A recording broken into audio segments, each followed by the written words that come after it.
Okay, folks, so I'm going to kick off, and then hopefully some more of the people that are out the back will come and join us once they've managed to sort out their cards related to their lovely new fetching decal, which, as you can see, we kind of knew a little bit about. Well, we didn't know they were going to do that. So anyway, okay, welcome to the Dataslate panel.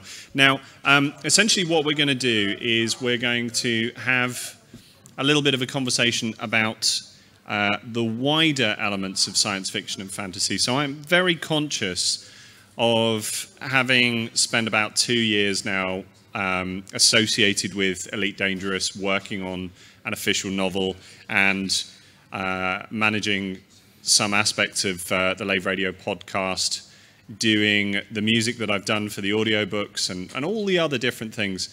One of the things I'm very conscious of the fact is that actually the crowd who are interested in Elite and interested in Elite Dangerous, there isn't as much crossover with that crowd to the rest of British science fiction and British fantasy. We actually don't see very many faces at some of the different conventions that we attend.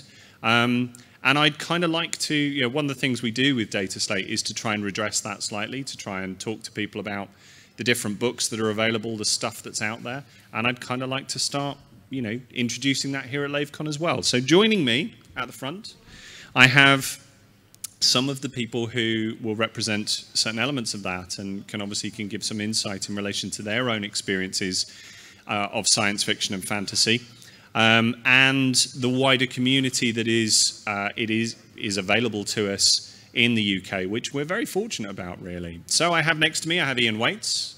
Ian is science fiction author, former head of the British Science Fiction Association, and current author of Pelquin's Comet. Welcome, Ian. Yes, thanks a lot. Glad to be here.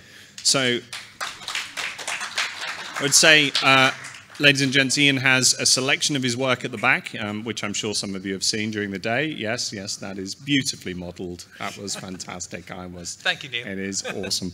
And I would say as well, it is well worth checking out, and also well worth looking at some of the wider stuff that Ian does, because he's not just a writer, not just a publisher.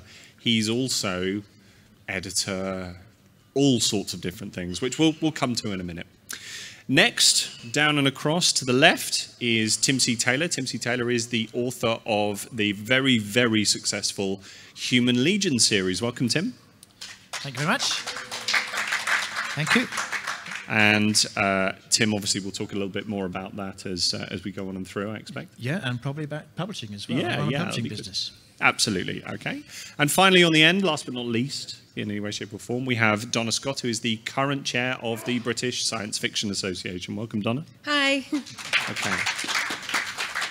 So we're going to talk through, as I say, a little bit about the aspects of sort of the wider science fiction community. And Ian actually phrased the title of this panel to begin with. And I think I'm going to use that to sort of kick us off towards our starting point, really. So what is the relevance of science fiction and fantasy in the 21st century then, Ian? And how does it relate to what you've seen of things that have gone on here today? What things should people be looking at and looking forward to that perhaps they don't experience necessarily at the moment? Well, I have to say that when I phrased or when I sort of coined the name for the panel, the relevance of science fiction in the 21st century, I was hoping you were going to tell me, so I don't know what you're asking me. No, I mean, I come from a slightly strange aspect, which I suspect is shared by many people here and in many of the conventions I do attend, because I've grown up loving science fiction and fantasy, and so I have a very narrow viewpoint. I got into reading because I got into reading genre fiction because when I found, as a kid, I was reading all sorts of bits and pieces. Science fiction was the one that really hooked me. That's the one that seemed to, yes, you could go into other genres, you could find beautiful writing, you could find some really slick narrative, you could find all sorts of things. But it was science fiction that really caught my imagination. That seemed to have the ideas, the drive. It had the sense of wonder, the wow, that made me want to read and read more. And I think, for me, that's continued ever since.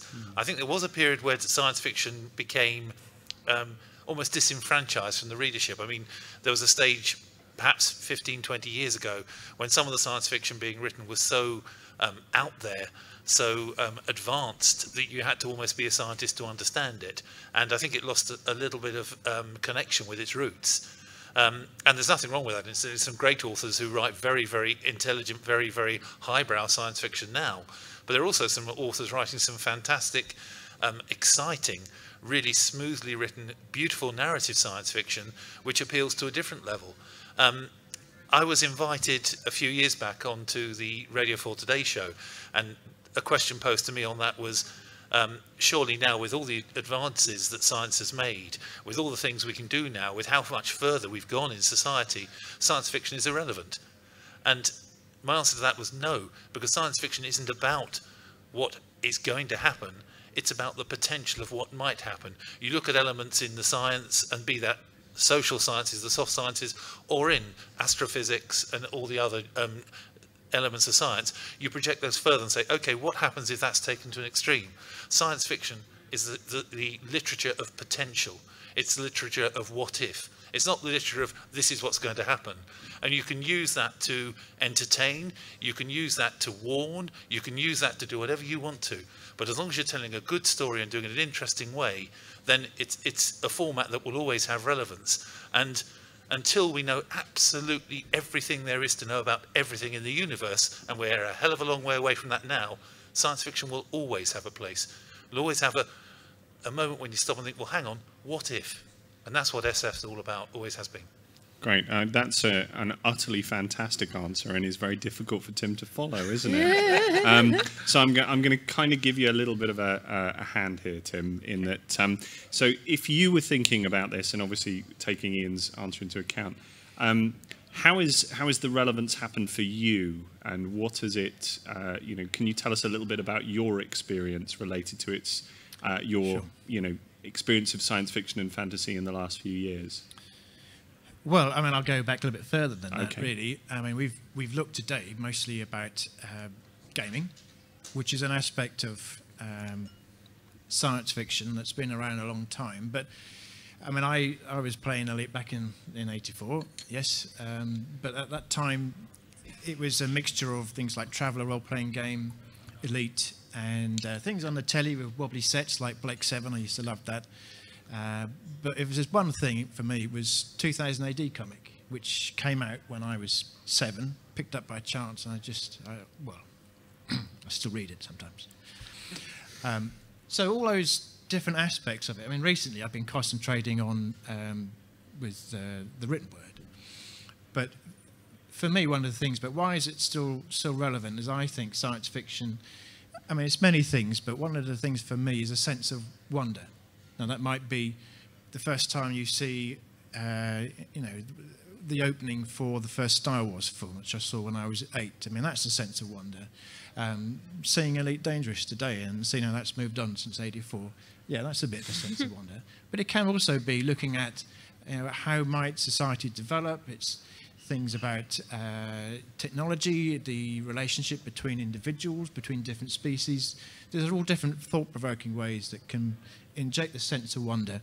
And for me, the relevance in the 21st century, I think it's easier, or there are more ways to project that sense of wonder. I mean, the sort of CGI stuff you see at the moment, and things that we don't know about it because they haven't been developed yet. But in 20 years' time, I'm sure there will be ways of content creators to develop that sense of wonder that we don't even conceive of at the moment. And I think in a way that's a way of continuing that relevance, because there are more and more ways to do it, and the barrier perhaps between different medium, I think, is coming down a little bit. So the printed page is no longer quite so dominant. We can read books on our phone, and we can play a game on our phone. They're all parts of science fiction, and I think that's, to me, the most exciting thing of all is breaking down some of these barriers, which I think is part of what Alan's talking about here. Is I sometimes see a bit of different bits of science fiction that are sort of in different rooms, and if we sort of open the door or drill a hole through, we'll find there's actually quite a lot more there than we will realise. Awesome. Donna, I think he's probably left you an opening there, to be honest. I don't think I need to help you too much. So, That's all right. what are your thoughts on there? Well, for me, science fiction is also, it's not just about the technology or technological aspects. It's also about where it can take you. So, like, again, we've seen you guys have all been watching the Elite stuff today. That is a thing that can take you away from the mundane everyday world, because you've got these fantastic maneuverability. So the possibilities of travel and shooting asteroids, yeah, which we can't really do at the moment. So, yeah, I'm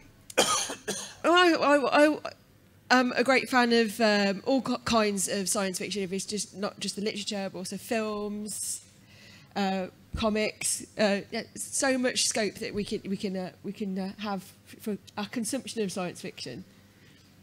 So I've got a rather interesting talk that kind of chimes with this, in that I'm doing a talk at Nine Worlds on, it's called The State of the Playground, which is our current, and it relates to, I think, the well-known editor David Hartwell did a book it was re-released in 1990 called Age of Wonders, and it tries to encapsulate what science fiction is.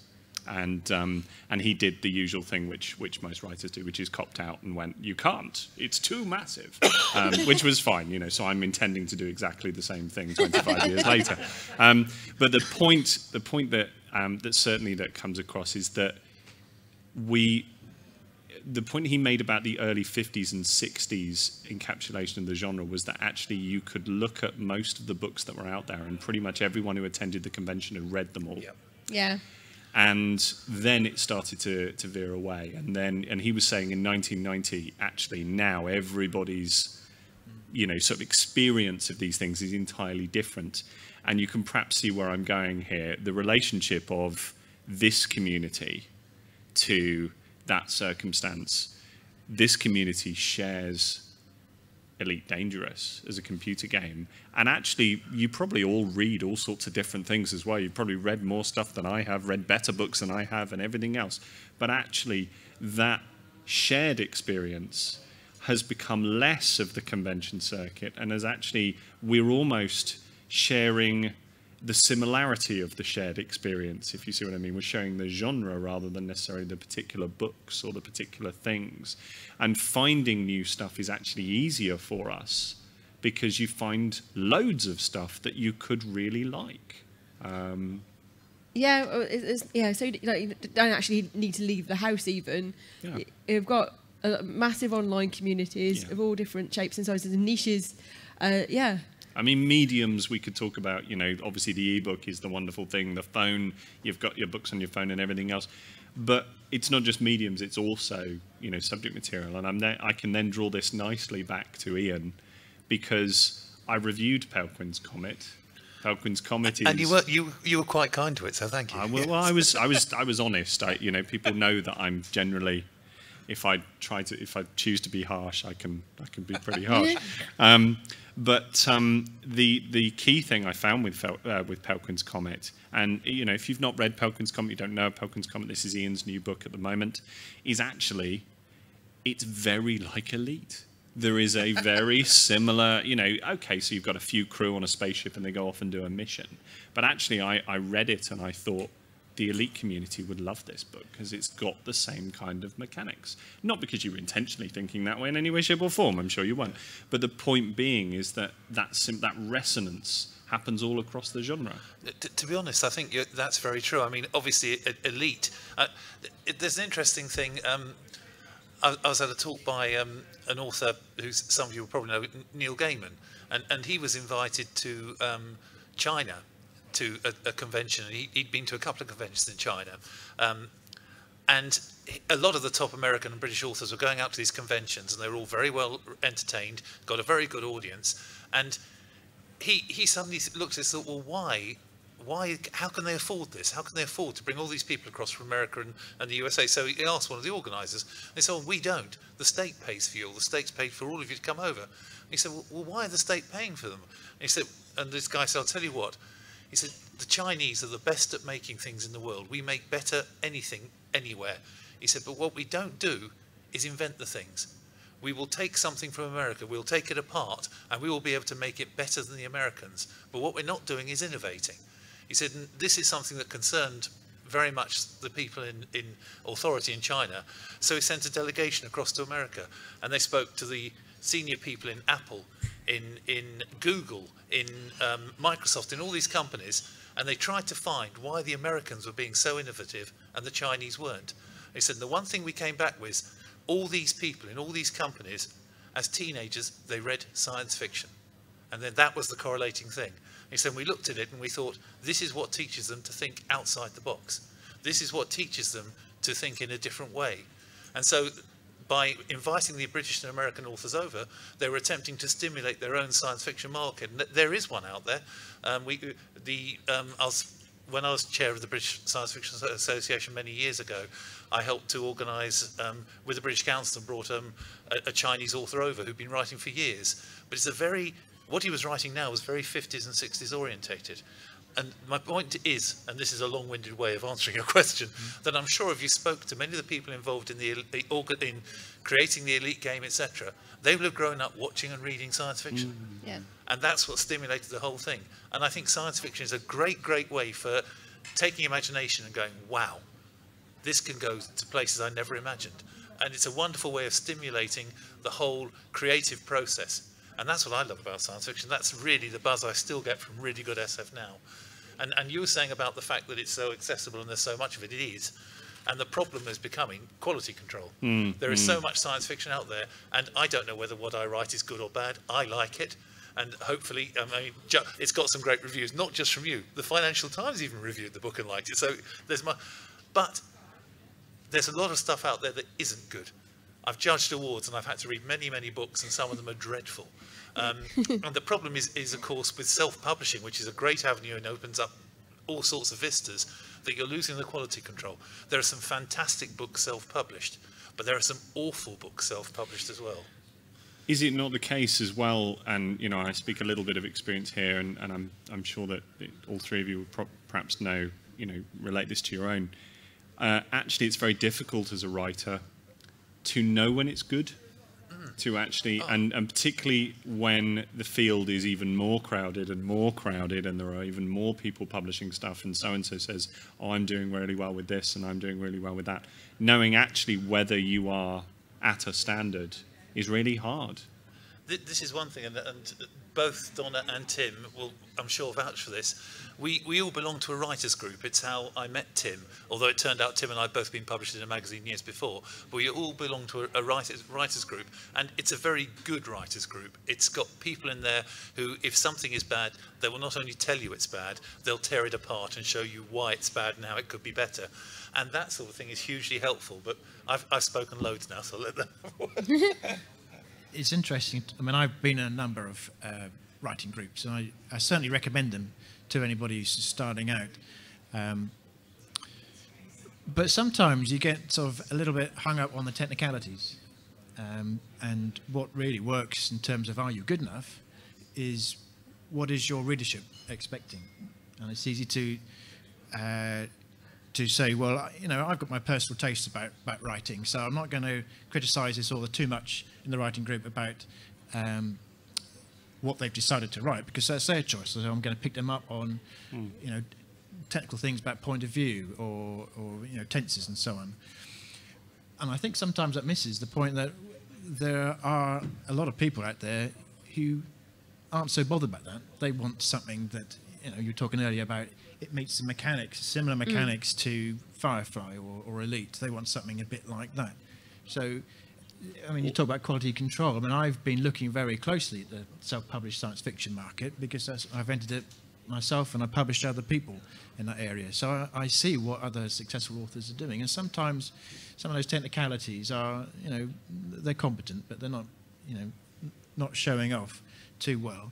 And yet they sell series of books. And the only way you sell a series of books, sort of 7, 8, 9 books, and sell them in the hundreds of thousands, is because people like the first book and they want to read the next book. So, I mean, I think one of the things that's interesting about the, the quality control aspect is, I mean, I spent about 20 years doing talking about quality in the software industry, and it's always, well, what do we mean by quality? And the answer is it's a very complex idea that really comes down to what does it mean in the mind of the person that actually matters. And from a writer, a professional writer, is what's important to the person who will or will not buy the next book.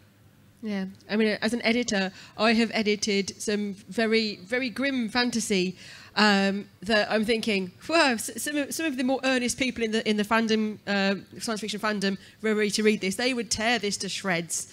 And didn't the editor pick up that this is clearly a scathing representation of somebody who they also publish, another writer who's been characterised? Because I could pick this up like a mile off. And isn't that bit a bit racist? Oh, so like there's been stuff like that. But you know, the writers they sell. They've got fans, so keep publishing them. Becomes a problem, doesn't it? In that you know, I mean, you do understanding what we sort of mean by quality, maybe when we look at it, and also then understanding why on earth are these people managing to sell lots and lots and lots. You know, it is a problem, and it becomes I guess a personal question in that regard. Similarly, I guess we've got this little bit of an obsession for our favourite stories because they kind of echo. So when you see your favourite characters come back, and John Richardson and I had this discussion on an episode of Dataslate. You'll probably remember this one, Tim, where we talked about Star Wars and Han coming back. And John doesn't like it. John's like, oh, he just looks old like a fossil. And I'm like, no, Han Solo's back. It's really cool. And we have this sort of nostalgic quality, which is quite an interesting sort of contrast in science fiction, surely, isn't it? Because we're talking about the future, but a lot of people lap up the nostalgia. But it's comforting, it's reassuring, and I mean, you were talking about Pelkin's comic. Sorry, I'm going to harp on about that again, because in that I've deliberately taken a trope, the idea that humanity is exploring the stars and has been enabled, they've taken a jump, they've bootstrapped themselves up by finding caches of alien technology. And this is one of the underlying tenets of the book. It's a familiar theme. Fred Pohl did it back in the 60s with his Gateway novels, and it's been done many times since. But what the series is actually going to do is turn that completely on its head, although it's not obvious in the first book. And I've tried to bring in enough other elements to make it not, oh, it's the same old thing. But at the same time, yes, I'm trying to strum on that resonance so that someone feels that comforting thing. And then I lay on the hopefully original and different things to then hopefully progress things and take it further. We could probably talk about Game of Thrones in that regard, couldn't we, really? Because it is such a, you know, a lot of the epic fantasy signifiers are there right at the start, and then there's flip and flip and flip. George has taken it to an extreme, and he delights in killing off characters. Yeah, you know, and I mean, we know, you know, and in that regard, I guess that's almost taking the reader towards, you know, where the writer wants to go, you know, essentially. And of course, if you've done it successfully, they want the story. They really want the story because they really enjoy it. I don't know, Tim, have you found that in because I mean your series is now quite extensive. The Human Legion series is, you know, is moving on, and I know moving on further between the two of you at you know, sort of shortly, as fast as you can type. Have you found that there is a recurrence towards familiar characters, familiar stories, and, you know, readers wanting to hear about particular things? Yeah, definitely. So one of the things that I've not really encountered before is to have a lot of fans who, you know, every day people talk to me about don't kill off this person, or don't do a George R.R. Martin, or if you're going to have to kill them off, do it for a good reason. You know, I get this all the time, and it's, you know, it's very exciting, but sometimes you feel I'm being steered by the readers a little bit, which is a bit interesting. Just to put this in context, by the way, for those who aren't aware, Tim self-published a book on Boxing Day and has now published 2 further books in the series. And in the space of 6 months, they've sold 50,000 copies on Kindle. So they're doing fairly well for a self-published situation. And Tim has now asked me to come on board and help him write the next 3, simply because of the trying to ride the crest of the wave and getting the stories out there. So we're having great fun exploring and doing that at the moment between us, aren't we? Yeah, and we do have favourite characters. You've already developed, I think, favourite characters. I mean, going back to your previous point, it's a very difficult, you know, route to try and take, which is, I mean, with that series, I was very definitely trying to hit a certain target audience who have some expectations of what that kind of series would be like. It's sort of military science fiction, but there's quite a lot of epic space opera in there as well. And yet, you can't just write every cliche under the sun, because it won't sell, and they won't get the next book. So it's a very difficult balance, and you know, a lot of people have written comments on Amazon reviews and so on, and they say it's so good because it's so refreshing and you do new things with it, and you've got to do so much more of your characters than your competitors, which is probably true. And then you get the exact reverse from other comments. It's just same boring characters, and it doesn't do anything new, and we don't like it. Although it's strange how many people say this book was a little bit disappointed. I hope the next one's going to be better. And they obviously talk as if they're going to buy the next one. And I think a lot of people do love the whole series thing, which, again, is a bit like a bit Elite. I mean, for me, back in 1984, what I liked about Elite was you can go and do stuff. It isn't like the other games at the time where you do this level, then that level, and then that's it, the game's ended. It's open-ended. And I guess that's sort of why people like a series. They like the sort of closure that a story has finished, but the characters are going on, and they can read the next episode, and it might take another 3 months, hopefully, not more than 4. But yeah, they know it's not far off, and I think that's one of the reasons. I mean, it's only a subset of the readership, but it's very, very large. I think it's wonderful how quickly you've got them all out there, so that, and picked up fans so quickly. Yeah. People love a good series. I mean, or perhaps any series. They really get into it, and they try and steer it. They try and take ownership of the series. You know, and they really get into it.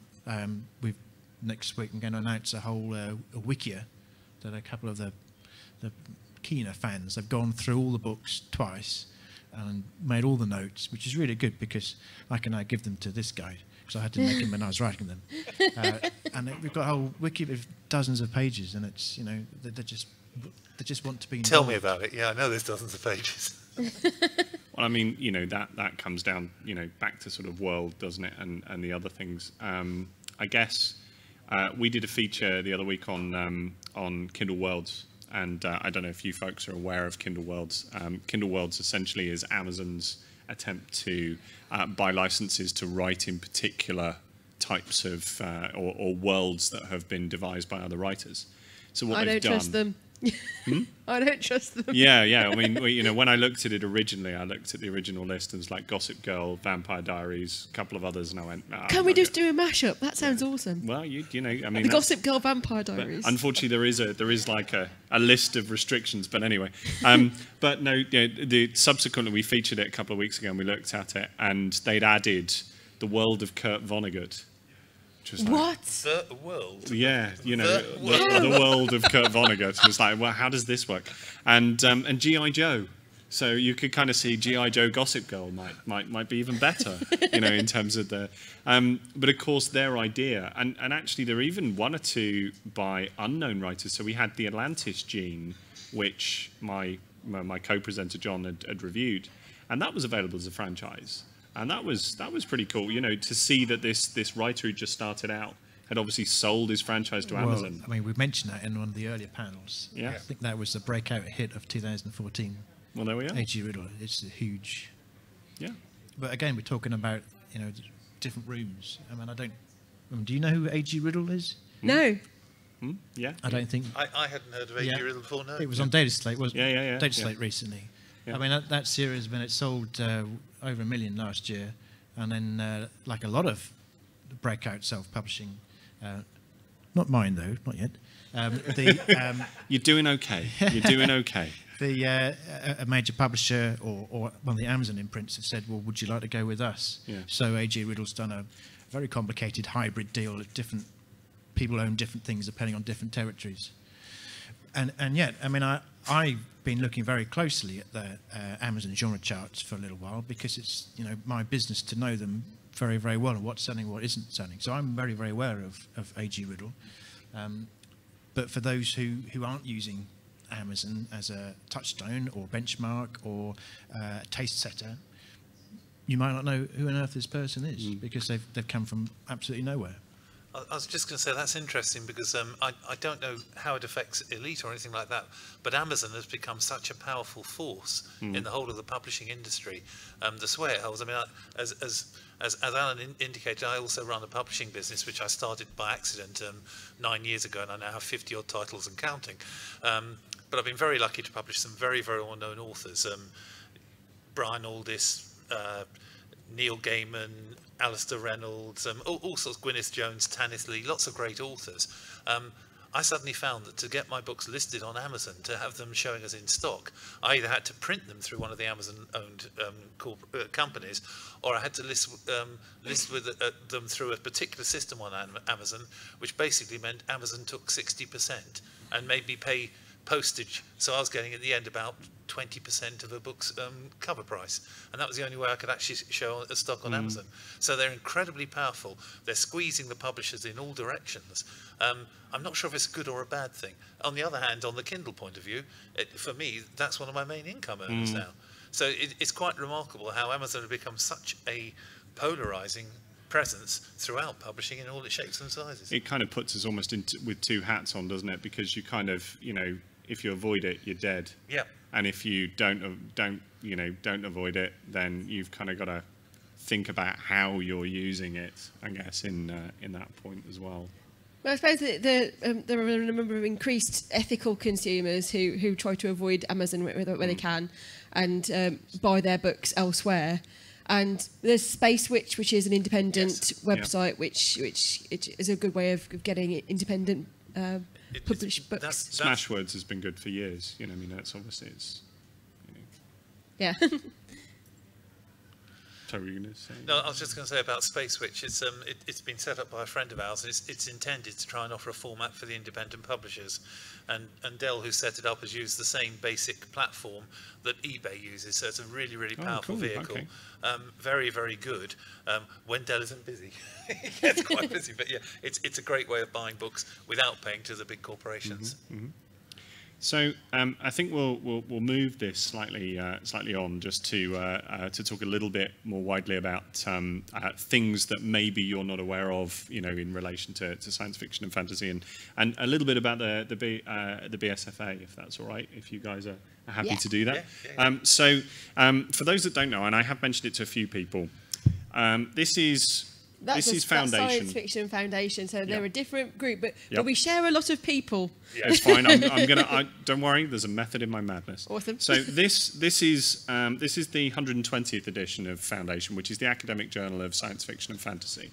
And in here, this is the memorial edition for Terry Pratchett. In here is an article on how we worked, and great that Michael's back because he's mentioned in it, how we worked on developing Elite Dangerous initially in January, sort of January through to March in 2013, which I wrote to get in here.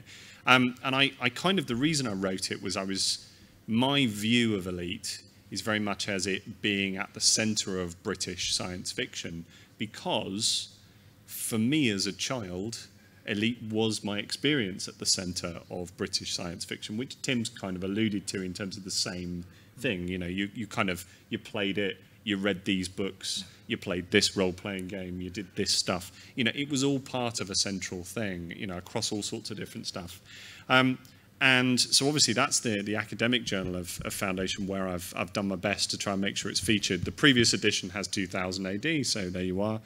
And then the BSFA run their two publications, which are Focus, which is for writers, which is their general, and it's critical, mostly fictional work, isn't it? In Focus. Yeah, we did an RPG issue 2 issues back. Yep. With Sarah Newton as the guest editor. And then you've got Vector, which is your critical sort of journal, if you've not looked and checked out the BSFA, it is actually worth taking a good sort of plunder at their Facebook page, having a look on the website, having a look on the other bits and pieces there, because particularly around it, you can find all sorts of little help, particularly for a starting writer, the Orbiter stuff. Yeah. You know, Yeah, so basically, Orbit is a privilege that you get for free when you join the BSFA, and that is you can join an online writing community. I mean, it always should be by post, but it's mostly little discussion groups online now, and share your work and get it critiqued. So that's a real bonus because you know, there's a lot of very good writers in those groups. And have we any famous names? Was Neil Asher? Neil Asher, yes, I Yeah. was going to mention Neil was a member. Jetzer de Vries, who edited Interzone for many years, and he works in the for the European Space Agency in Holland. He was also a member. Me, but I'm not famous, but I was a member. No, it's a really useful facility. and I'd never realised, you know, because I've been a member of SF Foundation for a long period of time, and actually, as you said, you know, we're very similar. I hadn't realised there were two different organisations until the start of this year, and went, oh, actually, I can join both, which I then did, and yeah, so you know, and found all these little tools that could kind of help me. The fact that I can submit through the Orbiter scheme, I can submit 15,000 words of my own fiction writing, kind of anonymously to someone who I don't know, who's then just going to send me some feedback in a round robin, and I'll get some back myself. It's fantastic because, you know, it deals with that writing group issue if you don't have a writing group. Exactly. If you're physically not close to one, and the wonderful thing about Orbiters, I mean, I was part of one of the short story groups, and they work that you submit a story 1 month, and there are 6 members usually, all submit, and the next month you get the critiques. The next month you submit again, so you're getting the opportunity to submit 6 times in a year. But the point I was going to make, we're talking about the BSFA, it has the distinguished honour of being the oldest established science fiction organisation in the world. It's now been going for, well, 2008 it was 50 years old, so yeah, what, 57 years. 57 years continuous. You see, the way you put that, you said it's now been going for 2000, I thought. 2008 years. It was back in Roman times. They were. The Da Vinci Code was closer than you think. So yeah, Sarah, were you going to say something more about it? Sorry, Donna. Sorry. Oh, I was going to say, I apologise. My calendar's disappeared. So because I've got an event coming up next month with Gareth L. Powell and Peter Hamilton in London. So that needs to be on there. Yeah, so, yeah. No, sorry. If any of you are in London, find it. If you don't know Gareth and adventuring monkeys in Akak. Macaque. Yeah, and the fact that he's prepared to go around to bookshops wearing that costume. I mean, you know, a cigar chomping monkey as your sort of main character. Flying a Spitfire, it has to be. in a science fiction, you know, I mean, it obviously, you know, for those that are technological purists, that might not be your thing, but for those that want to go into the imagination and kind of see it as zany and, you know, and swashbuckling and everything else, it's, you know, it's great stuff. It's based on some online gaming community. That monkey was plundered for the online gaming community. So yeah, so obviously, and we've got 9 Worlds coming up next month as well. Yeah. So, you know, I mean, huge in terms of what's going on with the different societies. I should also mention, because it's staring at me, and why I said Sarah, because Sarah is staring at me right here. Sorry, Donna. I should also mention the BFS as well, being the British Fantasy Society, which is another community which is, you know, really open to content and to enthusiastic people who are prepared to come along and, you know, and take part. And these are gorgeous. You know, sorry, these are nice, but these are stunning. You know, They're beautiful when you get them. Oh, yeah, with you there. Yeah, I have an article. How long did we wait? 2 years, was it? Yeah, I have an article in number 14, and I'm kind of waiting, and they keep saying, you know, oh, it's nearly out. You know, The I'm not being BFS, bitchy. I am a member, so. the BFS did have problems, and they did go a 12-month period when they didn't actually issue any publications at all. But hopefully that's all behind them now. Yes. What was we got coming out? We have got. We're using the same publishers because, you know, we actually do talk to each other now. And we get on now. And we've got a special publication coming out for our members later in the year, and that's basically it's like the best of Vector. Oh, cool, good.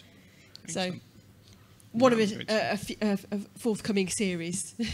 Awesome. Is put together by Paul Kincaid and Maureen Kincaid Speller. So, I mean, we've kind of perhaps touched on the fact that there are all these wider tools available to writers and also to readers. I do think it's important, I mean, it's up to you as to what you choose to read, what you choose to write, but I do think it's important that people get an opportunity to see new work. And I was at a social the other week, actually, where somebody talked about, oh, never heard of him, or never heard of her. And I was kind of like, actually, that's kind of the point. Because most of the contemporary writers are doing new stuff, and actually you need to take a little bit of that risk. That nostalgia is good, but it also has to have that fresh thing to it as well in terms of what you're choosing to do. So yeah. Yeah. I would say though, when you say there's being so much stuff out there, at the end though, the cream will rise, and word of mouth really, really helps too. When we were at the Arthur C. Clarke Awards, I think all the shortlistees, that they were all kind of brand new names to write, well, more or less.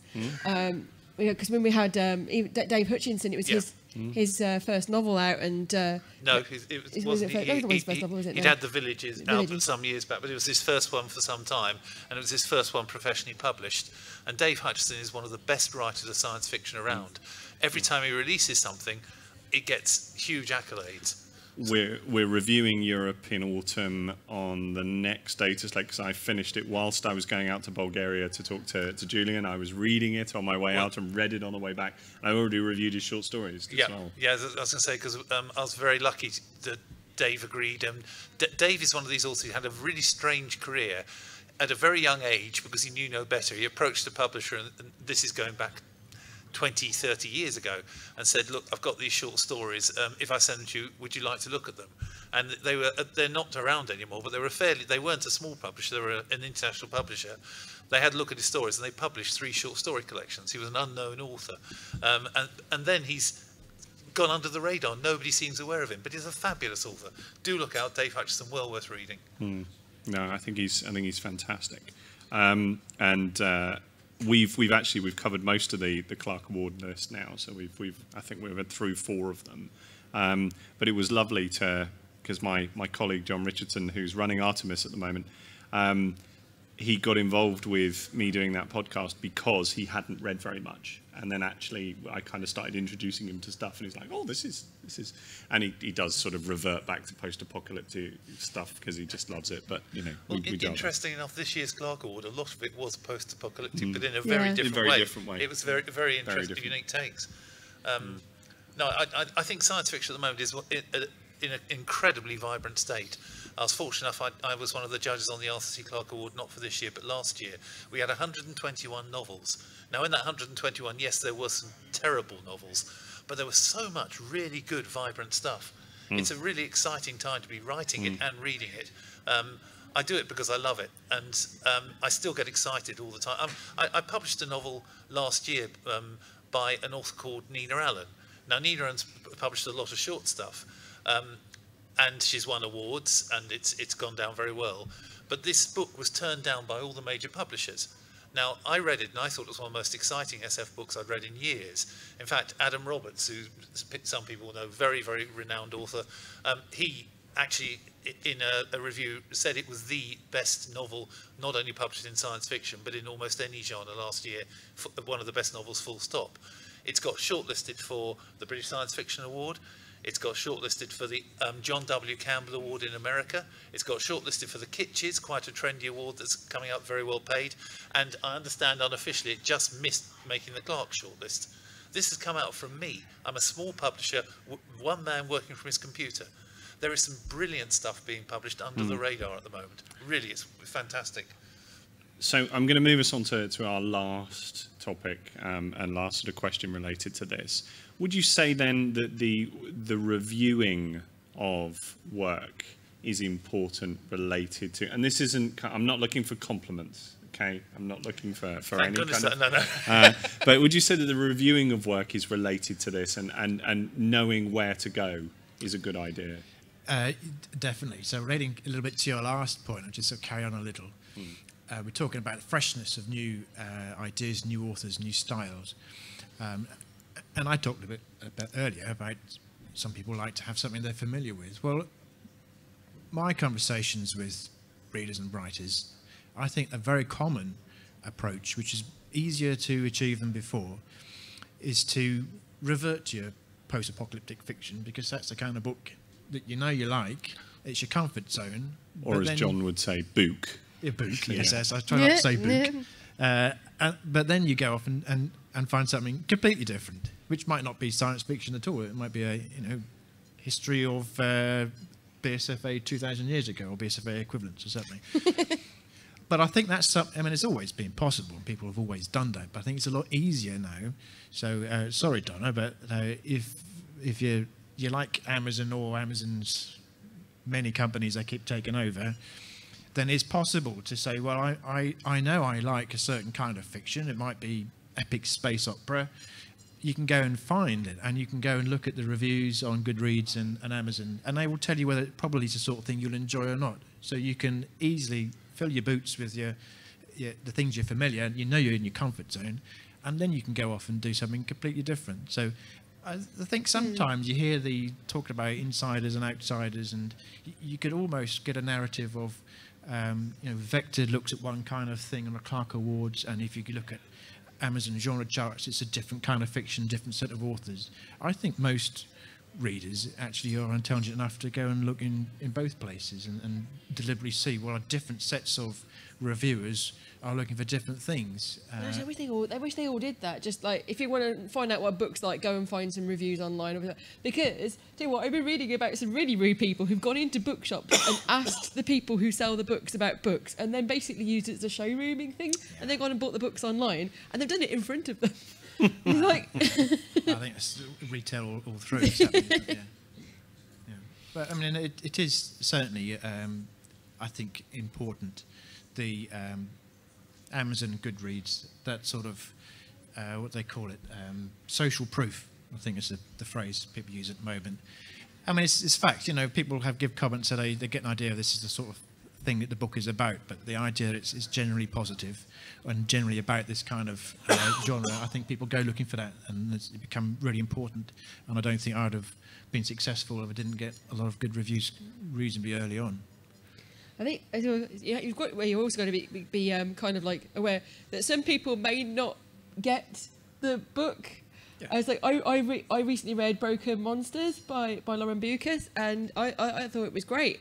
And then I went and I happened to click on some of the reviews because I was thinking about leaving one. And most people most of the reviews were like, oh, no, I don't get this. This is that. It's just because it's like an anti-serial killer novel. And it's like, just turns every single trope on its head. If you can't see that with the moment she does it, it's like, well, maybe it wasn't for you then. But, Well, I would have said someone like Hanu Rajanami, and that, and we've just featured that.